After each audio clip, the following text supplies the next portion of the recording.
Hello team, good morning. So galing tayo sa site at marami tayong in-inspection mga bagay-bagay.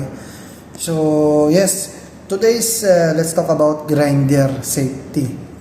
Una, check before use. Always inspection your grinder. Make sure wala silang sira, ang cord, tama ang disc, hindi basag at naka-install ang guard.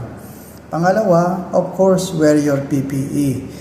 Goggles or face shield para sa mata, gloves, ear protection, dust mask, at safety shoes.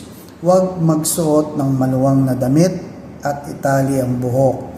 Pangatlo, during use, hold the grinder firmly with two hands. Huwag pilitin.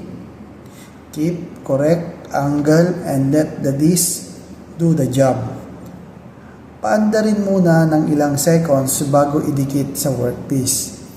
Pang-apat, after use, let the disc stop completely before putting it down. Always unplug before changing the disc or keeping the grinder. And lastly, never do.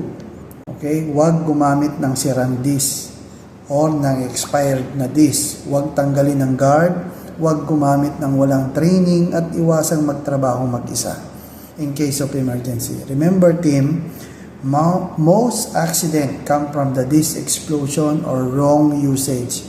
Kaya let's always follow grinder safety rules. Safety first, production will follow. Thank you very much guys and have a safe day.